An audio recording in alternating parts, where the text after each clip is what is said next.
आज जिस पर्सनालिटी की मैं बात करूंगी, इन्हें जिंदगी में पैसों ने बहुत भगाया। पढ़ाई के साथ साथ पान की दुकान पर बैठे, पेपर और दूध बांटने का काम भी किया। बचपन तो झुग्गी झोपड़ी में बीता, जहां पर बाथरूम भी नसीब नहीं था।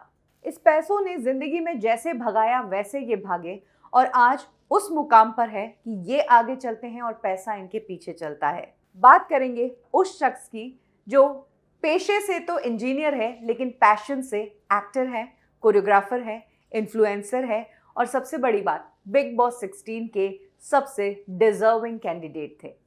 शिव ठाकरे की बात मैं कर रही हूँ। आज कब क्यों और कैसे में शिव ठाकरे की जिंदगी से जुड़ी वो बातें मैं आपको बताऊंगी जो आपने शायद ही सुनी होंगी।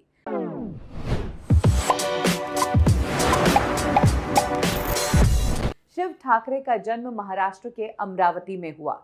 बचपन बहुत गरीबी में बीता। शिव ठाकरे के पिता पान की दुकान चलाकर घर का खर्चा चलाया करते थे। इस कमाई से पढ़ाई, खाने पीने का खर्चा, बिजली का बिल और बाकी खर्चे मैनेज नहीं हो पा रहे थे। यही कारण है कि पढ़ाई के साथ साथ शिव ठाकरे को अपने परिवार की मदद करने के लिए और जॉब्स करने लगे। इसमें कई बार वो पिता के साथ पान की दुकान पर बैठकर उनका हाथ बटाया करते थे। सर पहले ये भी पेपर न्यूज़पेपर भी दी थी और हमने भी बेचे। तो इसके अलावा मोहल्ले में और आसपास के एरियाज में न्यूज़पेपर डिस्ट्रीब्यूट करने का और दूध डिस्ट्रीब्यूट करने का भी काम किया करते थे। दूध की जो पैकेट्स आते ना वो भी बेचे। शिव ठाकरे को बचपन से ही एक्टिंग के फील्ड में आना था और अगर आपको एक्टिंग के फील्ड में आना है तो कुछ ना कुछ एक एक्टिविटी एंटरटेनमेंट इंडस्ट्री से जुड़ी हुई आपको पकड़ के रखनी है। शिव ठाकरे ने अपनी डांसिंग पर ध्यान देना शुरू किया और वो डांस करने लगे। स्कूल में भी डांसिंग की काफ़ी एक्टिविटीज़ में वो इन्वॉल्व होते थे और एक टाइम ऐसा आया जब स्कूल वालों ने ही शिव ठाकरे को स्कूल में डांस सिखाने के लिए एज अ टीचर हायर कर लिया।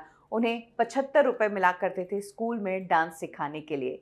शिव ठाकरे को एक्टर तो बनना था, लेकिन जिस बैकग्राउंड से वो आते थे वहाँ पर ये एक्टिंग वाले सपने पाले नहीं जा सकते। ऐसे बैकग्राउंड की स्थिति में आपको एक डिग्री या आपके पास एक शॉर्ट करियर होना बहुत ज़रूरी है। यही कारण है कि कुछ समय के लिए शिव ठाकरे को अपने पैशन को साइड रखना पड़ा और फिर उन्होंने अपने प्रोफेशन को परस्यू किया। उन्होंने अपनी इंजीनियरिंग की डिग्री हासिल की। हालांकि इसके साथ साथ उन्होंने काम भी अपना जारी रखा। डांसिंग के दम पर अब उनका इतना तो नाम हो ही गया था कि वो कई सारे लेडीज संगीत और इवेंट्स के लिए कोरियोग्राफी सिखाने जाया करते थे और इससे जो पैसे आते थे उससे वो अपना खर्चा निकाला करते थे।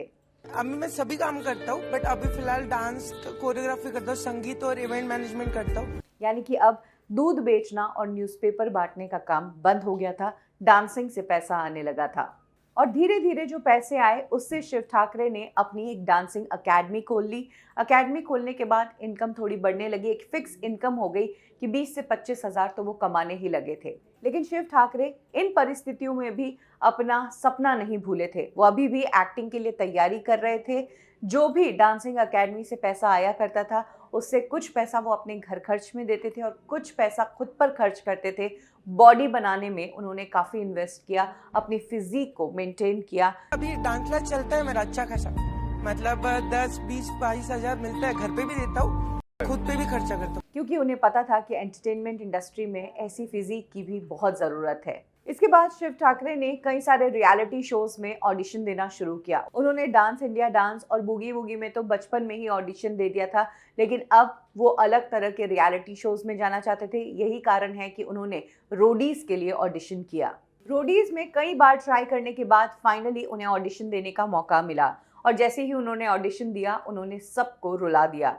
एक्चुअली शिव ठाकरे इतने सिंपल और इतने हम्बल हैं कि उन्होंने रोडीज में जब बताया कि वो अपनी डांस क्लासेस चलाते हैं, उससे जो पैसा आता है उससे घर भी चलाते हैं, खुद की बॉडी पर भी खर्च करते हैं और कुछ पैसे अपनी बहन की शादी के लिए भी सेव कर रहे हैं, तब रणविजय को उनकी स्टोरी सुनकर रोना आ गया और काफ़ी इमोशनल मोमेंट वो हो गया था। हालांकि शिव ठाकरे रोडीज में जब गए तो वो बहुत अच्छा खेले। ये इसी से पता चलता है कि वो इस शो के सेमीफाइनल्स तक गए थे।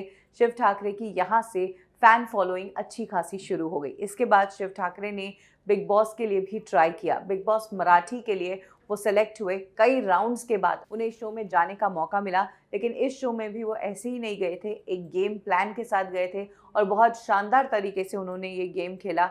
इस गेम के वो विनर बनकर निकले और बिग बॉस मराठी से उन्हें मिला टिकट बिग बॉस सीजन 16 का। इस बार भी शिव ठाकरे ने इस शो को बहुत शानदार तरीके से खेला, सबसे अच्छी गहरी दोस्ती बनाकर रखी। स्पेशली अबू के साथ और साजिद खान के साथ भी उनकी काफी गहरी दोस्ती रही। शिव ठाकरे एक डिजर्विंग कैंडिडेट माने जा रहे थे और कहा जा रहा था कि अगर प्रियंका नहीं जीतेगी तो फिर शिव ही जीतेगा। हालांकि इनाम जो है वो MC स्टैन लेकर गए, लेकिन शिव ठाकरे हार कर भी जीत गए, क्योंकि जैसे ही बिग बॉस के विनर्स की घोषणा हुई, लोगों ने कहा कि शिव ज़्यादा डिजर्विंग थे। और फिर जब शिव वापस अपने घर गए और जिस तरीके से उनके मोहल्ले वालों ने उनका स्वागत किया, वो वीडियोस देखकर लोग समझ गए कि शिव नहीं जीतते हुए भी बहुत बड़े सेलिब्रिटी है। कह सकते हैं कि रोडीज ने शिव ठाकरे को चांस दिया, लेकिन बिग बॉस शो ने शिव ठाकरे की जिंदगी बदल दी। जो शिव ठाकरे 20 से 25 हजार पर मंथ कमा रहे थे, बिग बॉस मराठी जीतने के बाद उन्हें 17 लाख मिले, जिससे उन्होंने एक अच्छा घर ले लिया। उस घर में बाथरूम था। अब बाथरूम करने के लिए उनके परिवार को बाहर नहीं जाना पड़ता था और बहन की शादी की दिक्कत भी बहुत हद तक दूर हुई। और बात करें बिग बॉस 16 शो की, तो इस शो के लिए कहा जा रहा है कि शिव ठाकरे को पर वीक 5 लाख रुपए मिला करते थे। इसी से समझ आता है कि शिव ठाकरे ने किस हद तक मेहनत की है और वो कितने बड़े सेलिब्रिटी बन चुके हैं। वेल, वी होप कि शिव ठाकरे आने वाले समय में और भी शोज करे, साथ ही टीवी और फिल्मों का भी वो हिस्सा रहे। जहाँ तक बात है बिग बॉस की, तो क्या आप भी मानते हैं कि MC स्टैन की जगह शिव ठाकरे डिजर्विंग कैंडिडेट थे, या प्रियंका को ये खिताब मिलना चाहिए था? कमेंट सेक्शन में अपनी राय ज़रूर शेयर करें।